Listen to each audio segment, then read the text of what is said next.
if I've made a decision that I'm going to hit a 7-iron, but now that decision now goes into how am I going to do it? Don't forget to do this, this, and this. I think that becomes more conscious-based and more brainwave activity. Remember, you made a decision already. You have hit 7-irons in the past well. We're trying to minimize interference of you tapping into something you already know how to do. And part of that is when we're behind a ball, now we go into more of a creative mindset, posing questions like, hey, Fred, what's a good shot look like here? Is different than how are you going to hit that shot? How is, okay, my elbow is going to be here, my club face is here. The body really doesn't care about that. It's done that before, but it wants to get a very clear directive of what needs to happen. Hi, this is Rick Sessinghaus of flowcode.golf, and this is Golf Smarter number 836. Oops, sorry, Rick. It's 863. Time to ask yourself an important question. What does a good shot of mine look like? With Rick Sessinghaus. This is Golf Smarter. Sharing stories, tips, and insights from great golf minds to help you lower your score and raise your golf IQ. Here's your host, Fred Green. Welcome back to the Golf Smarter podcast, Rick. Hello, Fred. How you doing? I'm doing well. I'm so glad to have you back on. You are so much fun to have on this show. As a matter of fact, it must be fun for you because we did a podcast together. It was in August of 2021. It was the first time you were on the show, episode number 806. And since then, you've got your own podcast. That is right. I was trying to learn from the best here, Fred, and felt there was some information that I wanted to get out there on a more consistent basis. And yeah, very excited. Back in January, launched flowcode.golf, and our podcast is Flow Golf, which is on Apple and Spotify and all those typical ones. And it's an in-depth look at maybe at the mental side of the game. We've had a few interviews that are non-golf related. It's weird. We've had a professor of neuroscience at USC who talks about gratitude and how that helps performance. I had a Cedric Dumont, who's a Red Bull athlete who jumps out of things with no parachutes on, and we talk about fear. And we've kind of gone in a different direction. As there's so many great golf coaches out there, yet we wanted to kind of look at it from a different perspective of mental performance and such. So my partner Helen Morgan and I do some weekly stuff on maybe some golf specific, but then we bring in some interviews every now and then on some different mental game skills. Yeah, I recently had, and you probably already talked to them too, Gabby Wolf and Rebecca Luthwaite, biokinesiologists, talking about their stuff with the mental game, and oh my God, that was a life changer for me. But yeah, it's fun to, because you can incorporate so many other things into golf, and sounds like what you guys are doing is what I've been trying to do all along. So I think I should just hang them up. I think you're taking over. There's so many golf podcasts now. But I think what's great about podcasts is that we can get very niched if we want, like we can get on one little subject matter and really get deep dive in it, or we can bring on personalities, and I think that's I think people are wanting information, but it doesn't always have to be just from me, and I think that's what opens up our experiences, and then the listener can apply it, and the listeners can learn, and that's what it is that can this information for us at Flowcode help them on and off the golf course is one of our passions. Yeah. Well, you said that you wanted to do stuff on a more regular basis. Rick, you could have reached out. I would have been happy to have you on a regular basis. Not a problem. No, but that's okay. Go with a professional. It's a much better idea than some amateur hack who's, help me on my game, please. Oh, gosh. No. So let's talk about your podcast. Let's talk about Flow Code. It's CODE, Flow Code.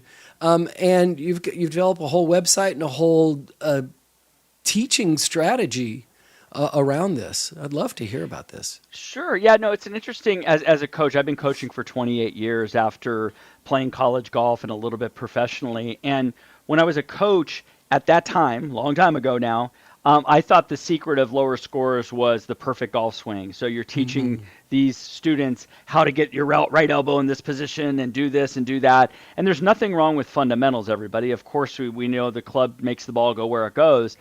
But early on I found out, wait, why aren't my players getting as good as I thought they would?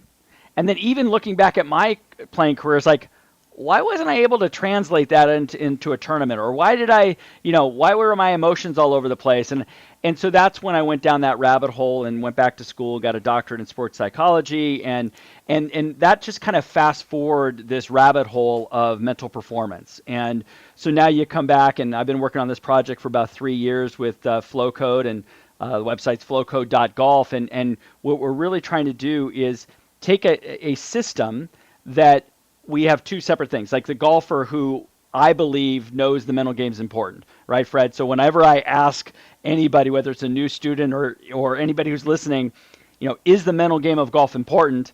I always get a resounding, yes, it is, Rick. Yes, it's important. And then I ask the second question, do you train the mental game? And I get a blank stare, like, what are you talking about? I go, well, there's a disconnect. If I said, is your putting important? You go, well, yes. I go, do you train? I go, oh, yeah, Rick, I do these drills. I do so mental game has had an interesting where there's not many people looking at how do you measure, how do you train it. We have information out there now, which is awesome. But how do you actually apply it to your game is really what we are at Flowcode doing, is we want to make the mental game skills, which I'm sure we're going to get into in a moment, something that I can do today. I can go to the golf course and work on my pre-shot routine with my visualization skills and work on creativity, and I have a plan to do that. I don't think many people have looked at the mental game in that way. So that's what we're excited about, is how do you bring these skills, whether it's focus or confidence or emotions or something like that, and actually measure it and then improve it, right? And so the third question is kind of what I've in a way answered, is for all the listeners, like, what is the mental game, right? I mean, you have this podcast, you've had unbelievable guests on, and the mental game is still kind of like, I don't know, positive thinking. I don't know. It's all over the place of what people think it is as a skill. And at Flowcode, we believe the mental game is a lot about state management. What's the performance state you're in as you execute? Now, the state I'm in could be mental. What am I focusing on? There could be emotions like the confidence, but also there's a physical state that goes through my body, right? If I have a stress response, I most likely will grip the club tighter. I may swing the club faster, and my tempo would get all over the place. But was that a physical error? Probably not. It was a mental error that could have been triggered by nervousness or fear, and if I don't have any strategies to get me back to even neutral, good luck. So at Flowcode, we create a framework for people to optimize their state as they're playing golf, and we really believe everybody has their own flow code, their own code that they can do that to get them in a more optimal state. Oh, so you can individualize it. It's not just this mass-produced content. Correct. Yeah, we certainly have a framework, like if we're talking about focus, and I said, hey, Fred, do you visualize shots before you hit it? How would you answer that? Yes. Great. Do you see it as a still picture, like a bullseye? Do you see it as a shot tracer? Do you see yourself hitting the shot like you're on the movie screen? I'm on the movie screen. Wonderful. So we call that disassociated visualization, which is a wonderful way to visualize a shot.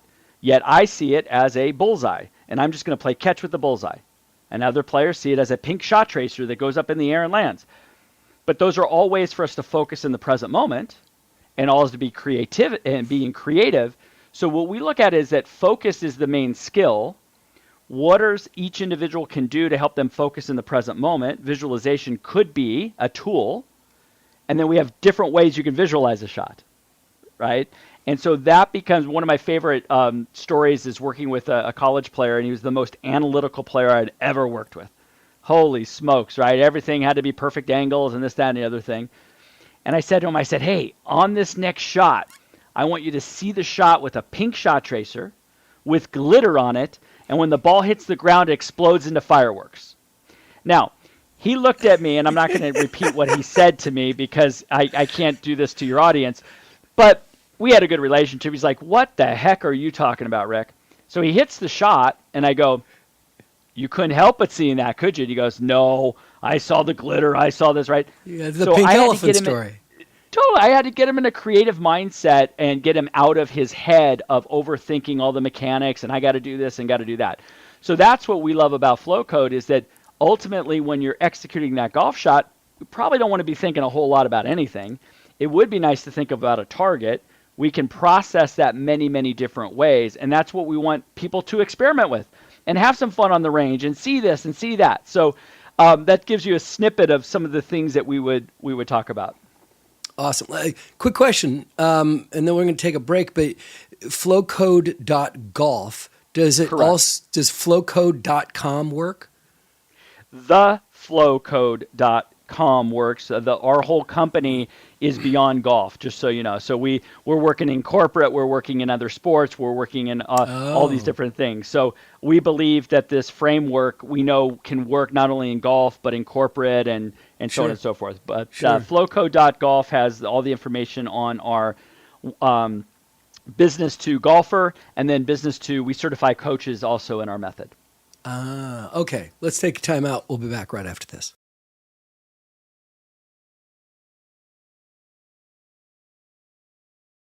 I've joked for years that Golf Smarter is not just the name of the show. It's how we play the game, right? And I always approached, and, I started playing later in my life, so I wasn't, one of those kids who could just get up there and not think about, because it's just such a natural motion, so I overthought everything. I always approached the mental game as in between shots. What happened in between shots? How you handle yourself, right? How golf can expose your character.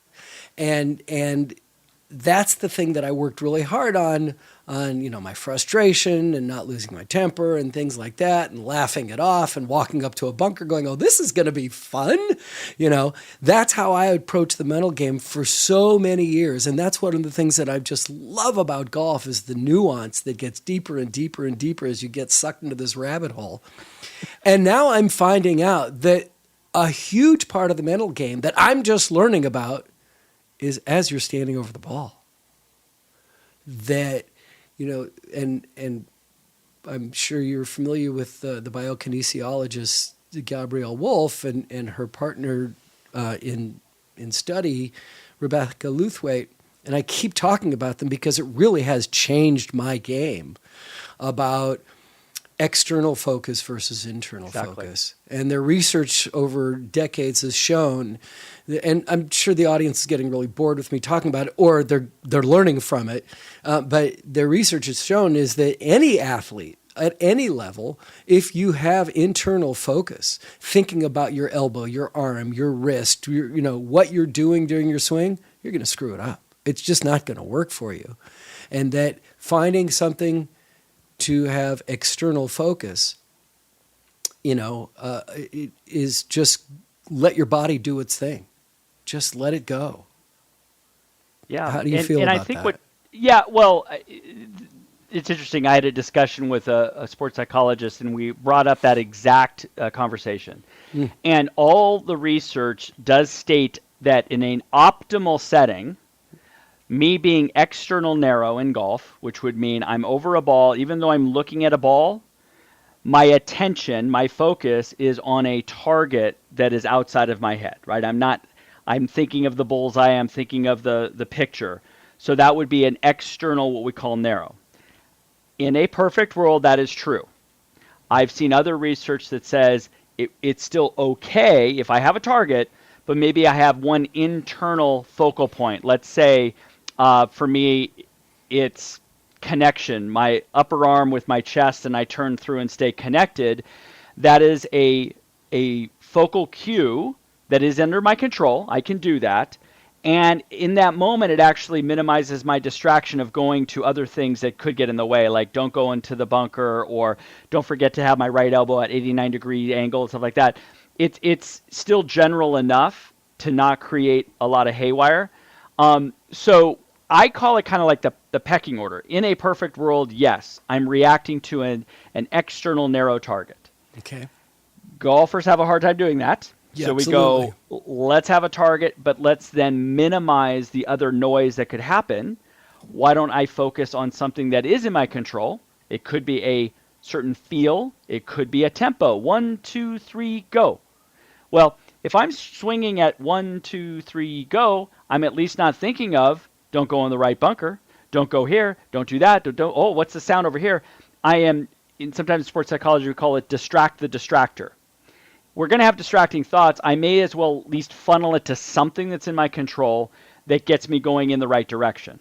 So this is where, again, I'm going to lose a debate because, yes, all the research says external narrow. Now getting somebody to do that is going to be very, very difficult. So then I go to level 2, which is, okay, I have a target, but is there something, it's like your security blanket. What's that security blanket that's going to help you get through that shot? And that might be one swing thought or tempo or balance, and at least those general kind of concepts will not interfere too much with the swing. Does that make sense? Yeah. But keep going. Don't stop. Okay. Well, no, I'm just going to say is that when I'm coaching a pre-shot routine, we certainly have to have a target. We're making a decision. See, what I love about the mental game is that it is a lot about thinking. It is about processing information and the lie and the wind and how firm this is and how am I feeling right now, and am I going to hit an 8-iron or a 7-iron? To me, that's a lot of thinking in a good way, problem solving. Sure. But we have to go from thinking to being an athlete, which is I'm going to execute and perform something. That bridge can be done through creativity. It can be done through visualization. It can be done, but we want to like in flow, we actually have less brainwave activity going on when we're in a flow state. We're fully absorbed so much that that's all that matters, and there's less thinking happening during the performance. But if I have, like right now, I'm what we call high beta right now. I'm talking a lot. I'm very fast, right? That's a lot of activity happening in my head. Probably not the best place to be trying to hit a high flop shot over a bunker. There's a lot of activity. I'm not saying it's negative or positive, my thinking. There's just a lot going on. We're trying to calm that down, and we can calm that through breathing and visualization and certain things in our routine. But it gets back to flow follows focus. What's going to help you focus in the present moment is a superpower. So there's going to be some different things that happen in a routine that can help it. At Flow Code, we believe everybody's a little different in what's going to funnel their focus in the present moment. So I'd like to talk a little bit about that, is that we can have routines like, oh, yes, I have a routine, Rick. I stand from back here. I take a deep breath. I walk in. I go, great. But this is kind of a question for all the listeners is, has there been certain shots that you pulled off, let's say under the tree, and you got to hit it low and a little cut and run it on? You hit these unbelievable trouble shots, recovery shots. And then you have a 60-yard shot from the middle of the fairway, no wind, no nothing, middle hole location, and you just shank it or hit it. To me, those are breakdowns or improvements in focus. The first recovery shot has challenge to it, has risk to it, has these other what we call focus triggers that would help funnel our attention to the present moment. That risk, that challenge, that creativity, those clear goals pop up in that. But the 60-yard shot from the middle of the fairway, Rick, that's an easy shot. Oh, I do that all the time. We take it for granted. There's no clear goals. There's no intensity of focus. You may go through the same routine, but I guarantee you the engagement over the shot is completely different. Yep. So Flow Code, we're trying to figure out what are the ways that bring more intensity of focus into that. Like for me, curiosity is my trigger. If I'm curious about something, wow, I'm going to pay attention and I'm going to question it. Hey, how's this lie going to do it? Where's the wind? Other people, it's risk. Or a Bubba Watson, I would think creativity is a wonderful flow trigger for him because he likes to create shots and that gets him interested. If I said, Bubba, you can only hit straight shots today, I don't think that would work very well for him. Wow. So we want to funnel focus into the present moment, and there's different things that could trigger that, and that's part of our kind of Flow Code is figuring out what helps you pay attention to this shot that will also help you with this. Because a lot of golfers, it's too much based on their environment. Well, it's a tough shot, so I pay attention. And then the next shot is in their head easy, and then their intensity goes down, they make unforced errors. So it's one thing to have a routine, everybody, which a lot of you do, but think about when you were most focused, most attentive to the present moment. What may have triggered that, to me, is intriguing. So we can repeat that more often. Yeah, I have, as somebody with attention deficit issues, I'm accused of having hyperfocus. It's not that I'm, all over the map, but I can be totally hyper-focused and not know the world exists. Correct. And I just had a client the other day who similar type of background. And I said, could that be a superpower in golf? And it can be. Okay. Yet, like if somebody asks me about hockey, for instance, okay, right, you're not going to get a very good discussion from hockey with me. Okay, no knock on it. I've been to games; it's unbelievable, but I don't have that's not where my interests are. So my focus is going to be But if you ask me about mental performance in golf, I am all in, and then boom, I'm there. So our attention gravitates towards things we're interested in, that we're passionate about, that we're curious about. And yes, I want the golfers out there to be passionate about a golf shot, have a purpose behind it, be curious about it, be creative on every golf shot. I know that's a lot to ask, but the little white ball's not moving, so we might as well put our attention on what we want. Right. So it's so interesting because I'll do one of the things that I asked Rebecca about was like, well, how do I get myself so I'm not thinking about all these parts of my body? She goes, it's a choice. It's that simple. It's just a choice, just for that moment. It's a choice. So I try to use one of the lessons that we got years ago about thinking about all the elements of what I want to do with my shot as I'm standing behind the ball, looking down the fairway or whatever, or towards the green. And I'm thinking about, okay, my wrist, my elbow, make sure, and I like to keep the elbow in as well. And then lock it in, step up to the ball and make it happen. But don't keep thinking about it once I get up there. Okay. But I would take it. Overanalyzing? I would say yes. I would say is that you've done all your work on the range, Fred. Your golf swing is syrupy. It's pure, right? Nah. Hey, come on. We got to talk about belief systems now, Fred. Come on. We got to get. But is all seriousness is that if I have made a decision that I'm going to hit a 7-iron, okay, but now that decision now goes into how am I going to do it? Don't forget to do this, and this. I think that becomes more conscious-based and more brainwave activity. Remember, you made a decision already. You have hit 7-irons in the past well. We're trying to minimize interference of you tapping into something you already know how to do. And part of that is when we're behind a ball is now we will go into more of a creative mindset, posing questions like, hey, Fred, what's a good shot look like here? Is a different than how are you going to hit that shot? How is, okay, my elbow is going to be here, my club face is here. The body really doesn't care about that. It's done that before. But it wants to get a very clear directive of what needs to happen. So what's a good shot look like here? Well, Rick, I'm hitting a full 7-iron, 15 feet left of the hole. I'm playing my patented power cut fade. It's going to land at 162 yards. It's going to be 3 feet. Now we have clarity of the shot, where it's starting, where it's finishing. And then the body goes, oh, great, you gave me a good program to now go for. But most people, they're not very clear on what they want. And then even if they now shift into, well, how am I going to do it? Holy smokes, now we do get into analytical mode. And I think you see this with basketball players where you could have the greatest jump shooter in the world, and then you go to the free throw line and you see a different performance. It's like, why in the free throw line aren't these guys 90% all the time? Nobody's guarding them. It's from the same spot over time. More thinking occurs when they are and they're coming off a pick and they come and pick and roll and they go at the 18-footer jump shot with somebody in their face and they swish it. You're like, that's amazing.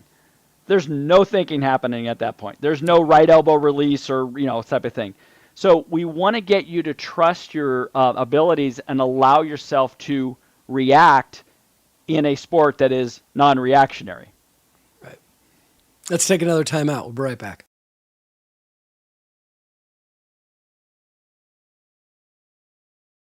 One word popped out at me in your last speech, in the last section.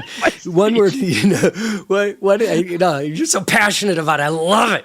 I love your passion. You said interference. Let's go deeper with interference because there's a tremendous amount of it on the golf course. There is, and I use that word. Tim Galloway with Inner Game of Golf used it back in the day, and I like the word because it's not me saying block away negative stuff and use the word negative. It's like interference. Interference could be anything from a noise that you hear. It could be a swing thought. It could be looking at the leaderboard. It could be I didn't sleep well last night and I don't have the energy. So there's interference that could get away in the way of performance. Okay. What we're looking at is, and I kind of do a basic exercise with all new clients is, and I did this in my master's degree where we had to do the front page was when you had your best athletic experience. So in this case, your best golf round, tell me about it. And then on the other side of the page, tell me about your worst golf round. And what's interesting when people do that, not to give away the answers, but most people don't say, my right elbow position was perfect on this day, and the other day my right elbow was out. It's usually about attitude and focus and energy and just having a good time. And then another day, his pace of play was slow, and I couldn't stand my playing partners. And it had really nothing to do with the actual mechanics of the swing. But we start seeing how people react to their environments. And then right there, we start seeing a lot of interference, right? Playing partners, pace of play, the course, how the course is set up, if the green's bumpy, the weather. Yet that little white ball is like just you and the white ball to problem solve and go. But we have all these, I call them associations, that could trigger certain negative events. They could get me a little frustrated or a little down or doubtful or fearful. We just want to look at that a little bit more. So to me, interference could be a distraction. It could be a doubt. It could be a fear. It could be something quite simple, like I said, a noise, or it could be more in depth, like, oh my gosh, I hate this hole, I always do bad at it, and there's just this fear that takes over. That's interference also. So having strategies to, one, be aware, that's our number one thing. I'm aware that there's interference, and then what do we do with it? That's kind of like with flow code, is like, once I've identified something, how do we shift out of a state of fear to flow, for instance, would be obviously a very, very important skill. Wow. In our last conversation, I remember you talking about when you worked with Collin when he was a kid. Yeah. Collin Morikowa. When you worked with him as a kid, you would set him up in different situations, right? And you would say, you even talked about that earlier, is like, what are you going to do in this shot? What is this shot? What are your opportunities? It's not just, what swing are you going to use? How good is your swing at this moment? But creating different opportunities for yourself. And you started out, you were, a swing mechanics guy, right? Correct. And moved way beyond that. How do we take advantage of that kind of information for ourselves? Well, I love what you just said, the word opportunity, right? So yes, when I coached Collin Morikowa as a junior, and I coached a lot of juniors and college players, most of my lessons were done on the golf course because I believed the way to learn anything is in the actual environment you're playing. Golf is one of the few sports that you practice and learn it in a completely different environment than you play. And I always thought that was a disconnect. I came from football where everything was situational based, and everything was playing the game, doing plays. Golf was different.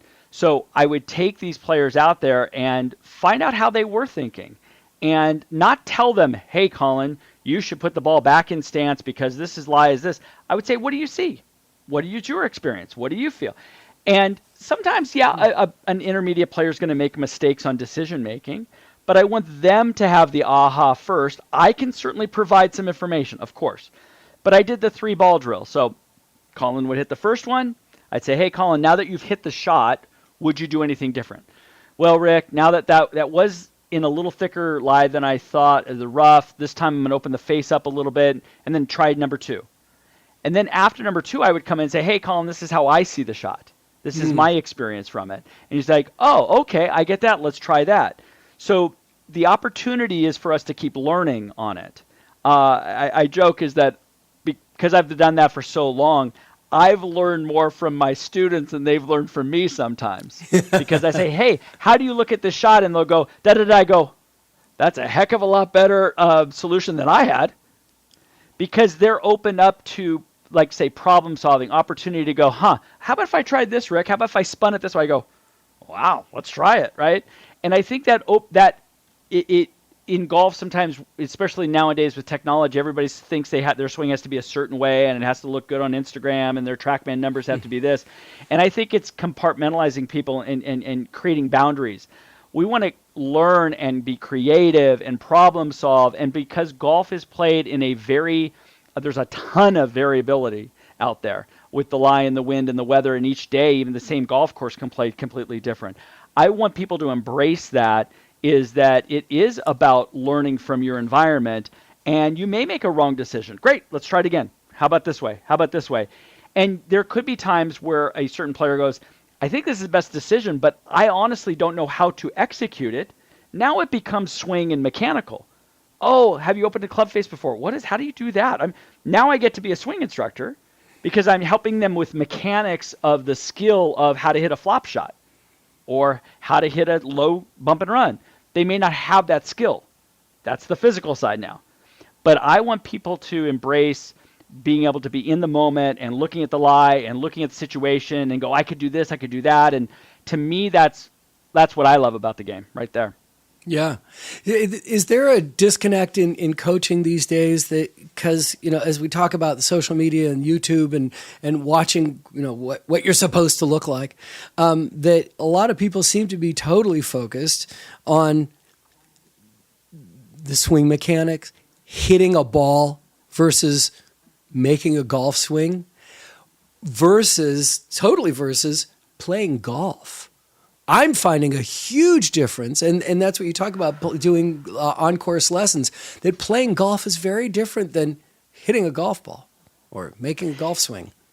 Yeah, it is, and I'm a member of the PGA, I'm a swing instructor. I understand the lure of wanting a golf swing to be a certain way, and we have these wonderful radar systems that tell you what the ball does in the club. Please, very, very important to understand cause and effect, okay? But if we try to teach everybody have the same swing, one, we know that's impossible because of biomechanics, everybody's body's different.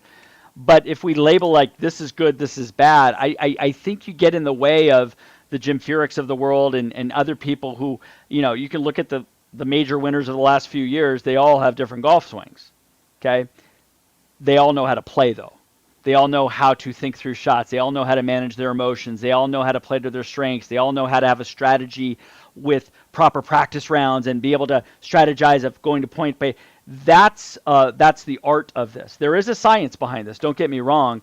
I've just seen too many, especially juniors and college players that are high talent level. You'll see, wow, this guy can hit a 330. And then you go, how did he shoot 74? Okay. Well, he made poor decisions. He didn't know how to go from point A to point B. He didn't have a soft little wedge shot because he didn't, So you get exposed at higher and higher levels. Let's just put it that way. But I think it's back to what we talked about. In a flow state, we want to be completely engaged in the present moment with a lot less thinking. Sometimes in this new way of training a golfer, there's actually more thinking happening. There's more of, I got to get my club into this position, and don't forget to do this, and I really got to get my TrackMan numbers at 0. And that gets us more and more disconnected from the target, from that external narrow target that we talked about before. Yeah. We have another show. Golf Smarter Mulligans is stuff that's from our archives that, from 10, 11, 12, 15, 17 years ago that we've brought back as a second program now. We call it Golf Smarter Mulligans. And we're going to take a time out here and find out what's happening this week on that show. This week on Golf Smarter Mulligans, we conclude our two-part conversation with the incredible founders and remarkable instructors from Vision 54. This time we're going to have a conversation with Lynn Marriott. By just complementing the swing they already have and the physical shape they're already in with these 8 skills, they're going to play better golf, and they're actually going to stay in the game longer. But if they go to a more traditional or conventional teacher that says, okay, we got to change your swing, or you've got to go to the gym 3 times a week, it becomes something that they may want to do, but in reality they're not going to do. We've just found that when we've done physical screens, we've found players who they learn about what they need to physically do, or a physical fitness program. We write it all up for them. We set it up for them to do. We even follow up, and we find out they don't do it. No, because it's like all these other things. But these 8 skills that you learn and play your best golf now, you can do right now. That's Golf Smarter Mulligans number 179, featuring Lynn Marriott of Vision 54. Since this was originally a members-only episode, it's the first time it's ever been made public, and it's an episode so rich in amazing advice, you don't want to miss it. From the archives of Golf Smarter that are no longer available, please subscribe for free to the best of the Golf Smarter podcast called Golf Smarter Mulligans, from wherever you're listening right now.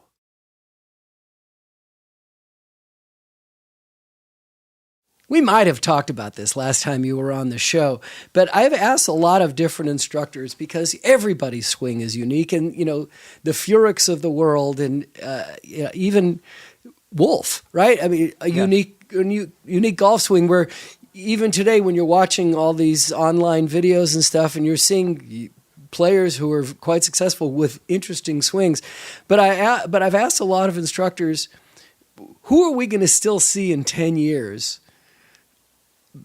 Being successful on the tour. And what I asked him specifically was Bryson or Collin, that's what I may have asked you before, because it seems like right now, Bryson was a meteor that just went right through the atmosphere and has disappeared.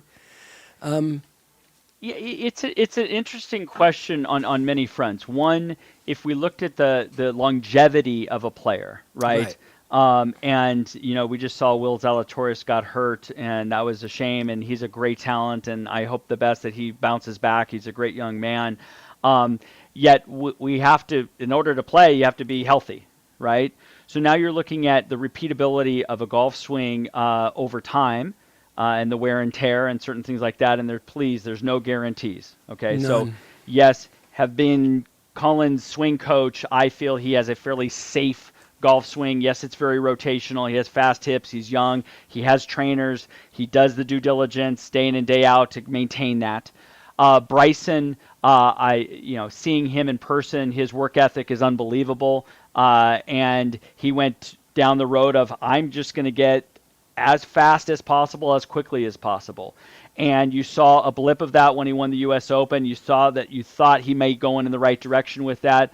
Unfortunately, he had some injuries. Whether we call him on the golf course or off the golf course, but he got injured, and you just haven't seen that same level of performance from him since. So I think we look at the longevity of the physical part first. Then I think what you're going to see in the future here is that because so many young players are coming out of college, athletic and a lot of speed, again, can they sustain that? Mm-hmm. We don't know yet. This young generation, we really don't know 10, 12 years if that body can do that.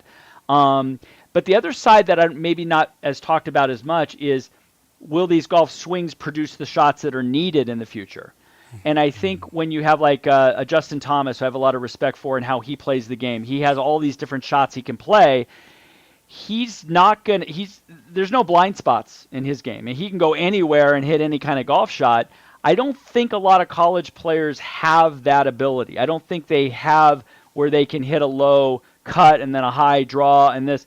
And I think that's going to be part of the art that it will always start to,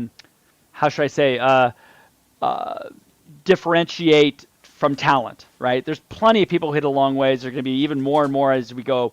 But I think the Justin Thomases and the Collin Morikowas and those that can hit different shots and play in different conditions will still outperform the ones that can just hit at 330 and hit a few wedges every now and then. So I think I look at it from a longevity standpoint of physical, but then also what are the shots that are going to be required as they get older and such. And I think you need to be a complete golfer. Yeah. Well, you used an interesting word in that. You said the art. It was like I've had both Gary Nicole, Carl Morris on multiple times. Yes. The art of the game, the art of golf, the art of the short game. You specifically really do see it as a canvas, and that these guys are artists. Yes, and part of that is when you get out there, we all play golf, and of course, but if you really look at it from the side, and I get to see these great players and go, wow, that shot I never saw. and then I would see something different. To me, that's the beauty of it too, is that there's just not one way to do anything.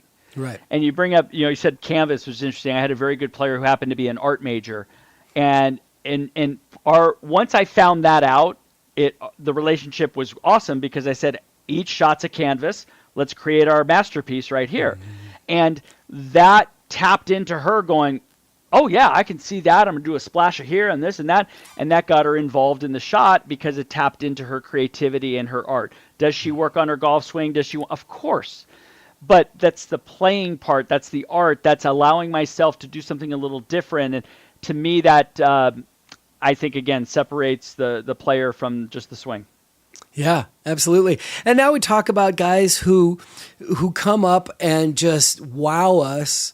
I don't talk about the PGA Tour and what happened last week, what happened next week. I like talking about players. But you had Jordan Spieth come in and dominate for a year. And then kind of slowly, where'd he go? And Justin Thomas is coming, Brooks Koepka, and wow, that's it. He's it. Because everyone's looking for the next Tiger, right? They're looking for somebody who's going to dominate for a decade or more, or more. And golf just doesn't allow for that. Collin had a phenomenal, came right out of college and just blew us all away. And now we're not seeing him have that kind of success anymore. And it is about the longevity, and that's what this sport can do. You talk about parity in sports, and golf is probably the best at parity, But every sport loves a dominant figure, whether it be the Yankees, the Warriors, the Lakers, Tom Brady, Tiger Woods. You love the dominance because you either love or hate the person for any amount of reasons, but Correct. That sucks you in and that makes the sport more popular. And I think that's part of why golf doesn't have that mass appeal unless a Tiger Woods comes along. So we're always looking for the next guy. Yeah, no, and again, we were very fortunate being in the golf industry with Tiger. What he did is, just amazing on many fronts. So it's hard to always say, okay, when's the next Muhammad Ali? When's the next, and you're never going to have any next. Yeah, we got a Steph Curry right now is probably the closest thing we have to that. Right. To the next Michael Jordan, right? It's and I think there's a lot with golf because it's an individual sport and just the variability of every week they play on different golf courses and different time zones and all that stuff. And I think part of it is the expectations that once you do succeed, how do you keep up leveling? And sometimes we don't want to reinvent the wheel. We want to just keep refining what we're doing. And yet that's hard. These players are so competitive and they just want to get better and better and better. You saw Tiger change swing coaches when he's like the best of the best. And then he changes swing coaches another 3 years. These guys are driven by competitiveness, by greatness, by mastery of sport, which is awesome. You just have to be careful you don't go down some different rabbit holes that you can't get back from. That's part of it. And I just think it's golf specifically, it's just a mentally, emotionally, and physically demanding golf. Is just very challenging week to week, round to round, shot to shot. And there's a lot that goes into that and such. But can you get better and better and better? Is there a way in golf or is there a ceiling? Well, my mentality is you can always get better. I think it's asking the right questions of if we looked at analytics of like Rory McIlroy at the start of this year, his approach shots from, and somebody will correct me, I know, but like from 50 to 125 yards was poor at the start of the season. And then the last 6 weeks, it was number one. Well, he wins the FedEx Cup. He was on a roll. So he may look at a certain analytic and say, hey, I have to put more attention to that. So we have cause and effect like that. I believe there's other layers of performance also about decision making and what state was I in and my sleep patterns. They're getting into some very detailed stuff now of hydration and all blood work and all this kind of stuff. And yes, then you want to still maybe add another mile an hour on clubhead speed and you want to do this. I think it's a never-ending journey but it's making sure we're asking the right questions to move us in the right direction, not just whatever the trend is. I'm going to do the Bryson DeChambeau stuff to get really a lot of speed. You will, but are you sacrificing other things in the process? I think that's the fine line of balancing act that golf has. How can you, as a coach, an instructor, a teacher, a mentor, let young people know that perfect is not possible in golf? Yeah, so I shift the word perfect to excellence, because I never want somebody to think that I'm thinking like I'm going to just lower their standards and, hey, don't be perfect. You hear of different athletes that they want to be perfect in training. They want to be perfect in their processes. They want to be perfect in what they can do day to day that's in their control, that would lead to excellent outcomes and excellent results. Most people have it flipped around, is that I need to be perfect in the results, but they're really not sure what led to those results, which is now the process-based stuff. So I shift it to, hey, you want to be great, you want to win this tournament, stuff like that. What can we do today? Well, did you sleep like you told me you were going to do? Did you go to the gym like you said you were going to do? Did you? And you start ticking away, and if the answer is no, then how the heck could you expect perfect Excellence. Here? Yeah. But now we get back into each moment of saying, hey, I did go to the gym, Rick, and I did get stronger, and I did that repetition with full intensity.